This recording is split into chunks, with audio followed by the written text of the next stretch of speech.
BNP মহাসচিব মির্জা ফখরুল ইসলাম আলমগীর বলেছেন, মুক্তিযুদ্ধের বিরোধিতাকারীরাই আজ বুক ফুলিয়ে কথা বলছে, বোঝানোর চেষ্টা করছে মুক্তিযুদ্ধ কোনো ঘটনা ছিল না। আর বিএনপিকে ক্ষমতা থেকে দূরে রাখতে আওয়ামী লীগের প্রকল্প আবারও গ্রহণ করা হচ্ছে কিনা সে প্রশ্ন তোলেন দলটির স্থায়ী কমিটির সদস্য আমির খসরু মাহমুদ চৌধুরী। রাজধানীতে স্বাধীনতা দিবসের আলোচনা সভায় এসব কথা বলেন তারা। আব্দুল আহাদের প্রতিবেদন। আমাদের মহান স্বাধীনতার রাজধানীর রমনায় ইঞ্জিনিয়ারিং ইনস্টিটিউটে স্বাধীনতা দিবস উপলক্ষে আলোচনা সভার আয়োজন করে বিএনপি। আমাদের দেশের ষড়যন্ত্র এবং বাইরের ষড়যন্ত্র ঐক্যবদ্ধভাবে যেন আবার আমাদেরকে পরাভূত করতে পারে সেরকম একটা পরিস্থিতিতে নিয়ে এসছে, আমাদের সে বিষয়ে সজাগ থাকার জন্য অনুরোধ করছে। অনুষ্ঠানে বিএনপির স্থায়ী কমিটির সদস্য আমির খসরু মাহমুদ চৌধুরী অভিযোগ করেন, বিগত দিনের মতো আবারও মানুষের গণতান্ত্রিক অধিকার বাধাগ্রস্ত হচ্ছে।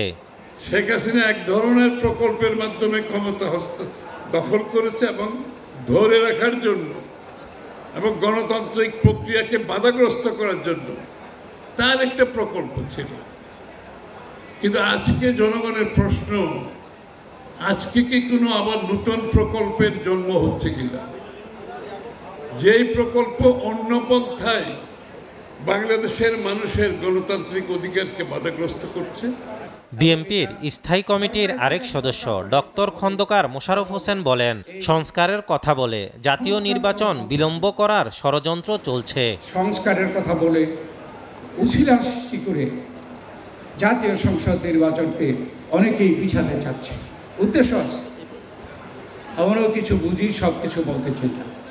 বিএনপি মহাসচিব বলেন, ৭১-এর দেশবিরোধী চক্র যারা হত্যাযজ্ঞে সহযোগিতা করেছিল তারাই আজ মুক্তিযুদ্ধকে তুচ্ছ তাচ্ছিল্য করছে। মুক্তিযুদ্ধের যে যুদ্ধ, লক্ষ লক্ষ মানুষের যে আত্মত্যাগ, ৯ মাস, দীর্ঘ ৯ মাস ধরে বাড়ি ঘর ছেড়ে কোটি কোটি মানুষ যে ভারতে আশ্রয় নিয়েছিল, যুবকরা তখন কেউ বাইরে থাকতে পারত না, সেই অবস্থাটা যেন আমরা ভুলে যাচ্ছি, ভুলে যাওয়ার চেষ্টা করা হচ্ছে। বন্ধুরা, যারা সেদিন সহযোগিতা করেছে, যারা সেদিন সে হত্যাযজ্ঞে সহযোগিতা করেছে, তারা এখন গলা ফুলিয়ে কথা বলে।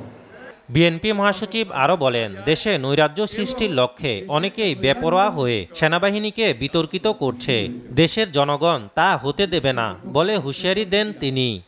সোশ্যাল মিডিয়াতে কিছু নতুন নতুন, আমি বলি, কুতুব আবির্ভূত হয়েছে।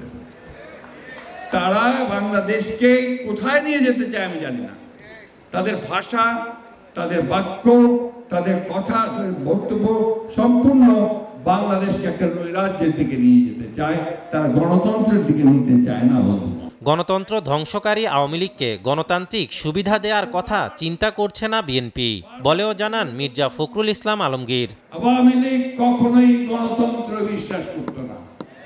আওয়ামী লীগ সবসময় গণতন্ত্রকে ধ্বংস করেছে। সুতরাং আওয়ামী লীগকে আর কোনো গণতান্ত্রিক সুবিধা দেওয়ার কথা আমরা চিন্তা করতে পারি না। আব্দুল আহাদ, এসটিভি, ঢাকা।